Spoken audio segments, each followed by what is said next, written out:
Do you want to reach your goals, but are relying on motivation that isn't always there? Do you want to make a change in your life, but are worried about what other people will think?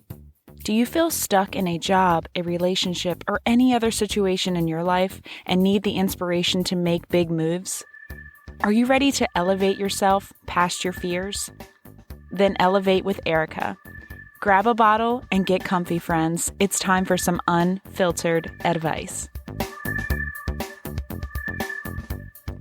Hey guys, and welcome back to another episode of Elevate with Erica. Thank you guys so much for tuning in today. I so appreciate you guys continuing to come back and also shooting me messages of how you connected. If you're not already following me on Instagram, make sure you do. My Instagram handle is Miss_Erica_Renee. I fill my stories every day with motivation. I like to take people along with my day through stories because that's how we can all connect with one another. I share what I do, the ups and the downs, because if someone can see themselves in me, if someone can see me doing something scary or out of the box, they can see that they can too. They can see that they aren't alone, because sometimes those people around us every day aren't on the level of our dreams. Meaning, I always feel you need to surround yourself with people that are a few steps ahead of you. You need to see what you're capable of. I want to see people living the life I want to live. I need to see it's possible and borrow their belief. And sometimes those close to you don't understand your vision because, well, for one, it's not their vision. God gifted you with it. And for two, because they don't think as big as you do. Don't shrink your dreams to fit other people's comfort zones, other people's measures of success. This goes perfectly into my topic for today, and that is to do the unpopular thing. Step out of the box. Step out of the image of success that others have placed on you if it doesn't make you happy. I don't care if it was your parents who taught it, or your friends, or the TV, or your spouse, or you. Are you living a life but dreaming about something bigger? Do you have that tugging at your heart that you can't deny? Maybe a dream you keep locked away because you think it's crazy, because you think others would judge you. Maybe it is crazy. Maybe they will judge you. Who cares? People are judging you right now, sister. Today, you might be walking into a store and someone is judging your hair or your shoes. You might post something on social media and people think they got you all figured out from one picture. People are judging you right now, so you might as well do what makes you happy. People will only judge you because you are doing something they could never do. They are too scared to do. They wish they had the courage to do. They are scared for you because they think you're going to fail, because maybe they would, but they ain't you. Just because they believe that doesn't mean you have to. God didn't give them your vision. You have what it takes inside of you to make your dreams a reality. You are the only person who has to believe that. You are the only person gifted that belief. Other people won't even cheer you on until you meet their measures of success, until you're bringing in an income they can see, or you receive some kind of accolade. It's like when you start working out or you start a nutrition program, people aren't always cheering for you at first, right? They're like, I could never eat like that. I don't have time to work out every day. There's no way you'll be able to do that for that long. Don't hurt yourself. That's not good for you. Until what? Until they hear you say, oh, I lost 20 pounds. Oh, I'm off my high blood pressure medicine. Or they see you and you've dropped down a few sizes. They don't even recognize that after a week of your new program, that you're feeling better, that you have more energy, that you're sleeping better, that you're happier. That's not their measures of success. But you know what? You know it's working. So don't let people who don't have to walk a day in your shoes tell you where the hell to walk. Don't let them tell you what you should be doing. Do what makes you happy. Do what's on your heart. Show up for you. They will cheer for you down the road after you've already been clapping for your damn self the whole time. And maybe some never will cheer for you, no matter how successful you become at something. But you know what? You don't need them to get to the top, and you sure as hell don't need them to stay there. Learn to be your biggest fan, because there are days in the midst of the work when it'll feel like you're all you've got, just you and that voice inside your head, so get that voice right. I have this topic on my heart today because I woke up this morning and checked up on my business. In case you don't know this, I am a Beachbody coach. On Thursdays, we get to celebrate our teams. We celebrate rank advancements, and it's also payday. Now, I don't feel like I need to explain myself to you guys, but I want to share this because I want you to understand my journey better. I left my job in June of 2020 after building this side business for no more than a year and a half. When I left my full-time government job, I was making less than a quarter with my Beachbody business than I was at that job. But while I was building that business on the side, I was participating in one activity daily that is encouraged by Beachbody, and that is personal growth. Every morning, still to this day, I put something positive between my ears while I get ready for my day. Hello, world of podcasts. I'm not the kind of person that makes a ton of time for reading, although I do enjoy reading. It just makes me sleepy, so I usually only read like 10 minutes before bed, and that's about it. But podcasts allowed me to multitask. And as a busy working mama, that meant everything to me. From the moment I turn the shower on after my workout every morning till I'm all dressed for my day, I'm playing a podcast. And in that time, I was building this business on the side and working that full-time job that was literally soul-sucking for me. I was building something else that I didn't even realize initially. And that is, I was building a mindset for success. I was undoing, through those daily podcasts, years of negative self-talk and what I had been told I should be doing. Because it's kind of like a vicious cycle, right? You're told what you're supposed to want based on someone else's definition of success and their timetable for it. And then you are in the thing, like me, with a good job, a husband, 2 kids, a roof over my head, insurance plans, a retirement account, all the jazz. And you're still not happy. Like deep down, you think to yourself, is this it? So I'm supposed to just do this every day for the next 30 years? And hopefully at that time be in good enough health to enjoy my life? And then you start to think, oh my God, is something wrong with me? Why am I not happy with this? I'm supposed to be. I should feel fortunate. Why don't I appreciate this? Why isn't this enough for me? And then you start listening to people around you again because you think something is wrong with you, and then they reassure you that you're doing great, which appeases you for a little while. And then you're right back in this cycle again because you're not actually fulfilled. And you can't hide that. That's the calling placed on your heart. That's the vision God gifted you, saying, girl, this ain't it, honey. You don't have to settle for what you are. Bring that vision I gave you to life. Trent Shelton always says this thing that I love. If you don't know him, he has a great podcast. Go check him out. I've heard a version of it before, but I just really like the way he says it. He says, my fear is to get to God at the end of my life. And when I get there, he shows me the life that was meant for me, that I was too scared to go after. He says, this is what you settled for. And this is what could have been. He shows me what would have been possible if I had stopped worrying about what everyone else thinks and put in the work. Can you just stop and think about that with me for a minute? That really makes my heart race.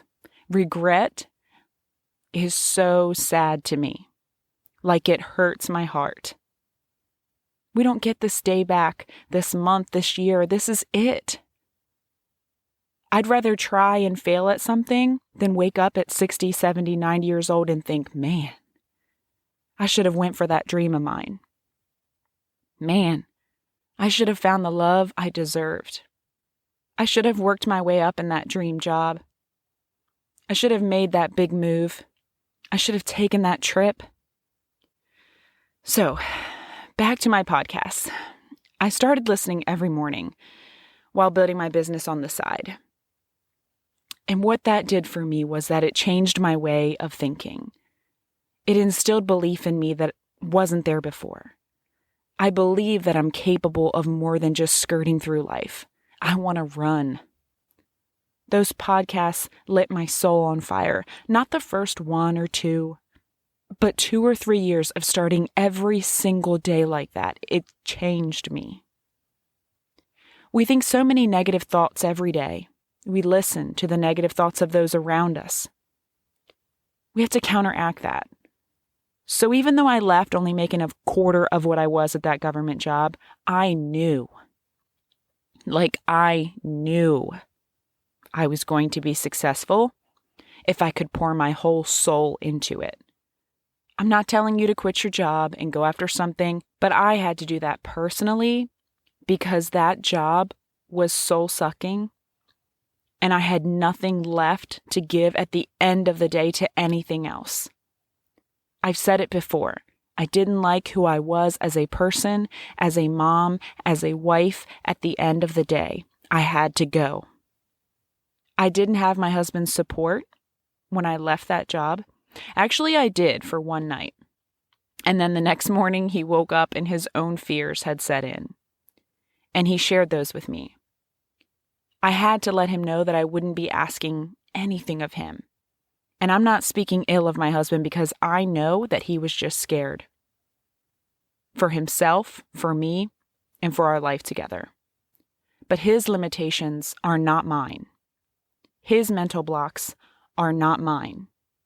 What makes him happy is not what makes me happy.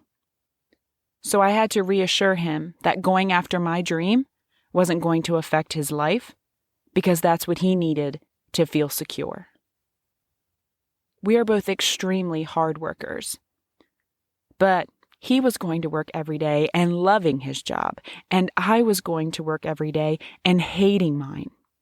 And so he couldn't understand. And let me tell you, I had people at that job I left very confused. Like, well, what are you going to do now? What about retirement? You're leaving to do what? Like, they just couldn't understand. But never let small minds tell you that your dreams are too big. A 30-year retirement from a government job wasn't enough for me. That's some people's dream, and I'm not knocking those people because they work hard to get there, but that was not my dream. So when they were worried about that, I'm to myself thinking, oh my God, like the vision I have for my life is so much bigger than that. So much bigger than a 30-year retirement. So much more than that. I want more, and I knew what I was capable of because I've worked really hard to get somewhere I didn't even want to be. The degrees, the certifications, the interviews, the experience I'd built up. So how hard could I work to be somewhere I actually wanted to be? Oh my God, yes. I knew what was in me. So I stepped up to the plate when no one was watching me unless they were doubting me. I used that, and I became obsessed with building the life of my dreams. And being obsessed is not a bad thing. People get obsessed over dumber shit, right? Like The Bachelor and shoes. I'm obsessed over becoming the best me and building the life of my dreams while wearing my knockoff shoes from Amazon. Being able to take my kids on vacations and buying a home on the water and traveling the world with my husband and buying nice clothes for myself for once without worrying if I can afford it. Become obsessed with a life you would love and have the courage to go freaking get it. Today, on our payday in this company, I received the biggest weekly paycheck I have ever received in this business. Now, I work this business because it makes me happy, because I love helping people live healthier lives, get some energy back, put life into their years. And I love helping women create their own businesses from home and seeing their newfound confidence and excitement. It just lights me up. But also, we all got bills, right? And I knew that my husband would need to see financial success before he believed in this vision of mine too. So I was so excited for him to see my vision coming to life, for him to see the potential in this opportunity. It's like he got to look in the window of my vision. For the first time, he got to finally get it, you know? But let me tell you, I've been happy and celebrating on my own since June of 2020 because I didn't need that measure of success. My measure of success has been feeling happier, feeling more present as a mom and wife, being able to pour more into my family, having more time freedom with my kids. I heard Gary Vee say something on his podcast the other day that I loved. Some people never go after their dreams because they aren't able to humble themselves. When I left that big income to create a bigger one from scratch, I had to learn to be grateful for what I had outside of that job first. That's why practicing gratitude is so important. You should be reminding yourself every morning of all the blessings in your life. I have my health, I have my family's health, I have shoes and clothes, and even if they are knockoffs from Amazon, I have food for my family. Even if it's not surf and turf yet, it's more like fish sticks and ground beef. I have a car and a home and green grass. I have all I need. So now I can create the life that I want. I'm willing to sacrifice the ability to do things right now that I can't afford, the extra happy hours and traveling and name brand things and decor for my house, because my vision is bigger than those things. And I know with the work I'm capable of putting in, my reality will far surpass the vision that I have for my life today. Whatever your dream is, whether it's a health-related goal or a house goal or a car goal or a career goal or love life goal, whatever it is, you have to believe in yourself so that you can step out of the box you're currently in, so that you can step away from those limiting beliefs you have inside of you, keeping you from generating whatever you need to do to get those goals. You have to get that doubt out of you, whether that doubt is from your spouse not supporting you, or your mom, or your friends, or your boss not believing in you. Let it out of you, and then fill up that space with so much belief that there is no room for any more doubt to get in, because you need you to fight for what you want. You don't need anyone else's opinion, anyone else's limiting beliefs placed on your heart. You don't need to inherit their doubt, their negative mindset, their measure of success. Create a belief that serves you. Only you can do that. Surround yourself with people already doing what you want to do, that already have what you want. Measure yourself not based on someone else's measures of success, but on how you feel during the process of going after what you want. Fall in love with that process and surround yourself with positivity. Put it between your ears and then repeat, repeat, repeat. The belief that got you where you are today won't get you to where you want to be tomorrow, so you have to work on it every single day. All right, guys, thank you so much for tuning in today. And as always, I would appreciate it if you would share this podcast on your own social media or text it to your friend or your sister or anybody you think could benefit and connect with this podcast as well, this episode. And as always, if you share it on your social media, don't forget to tag me so that I can personally thank you. Let's cheers. Cheers to letting go of limiting beliefs and living up to our potential. Until next episode, friends. E.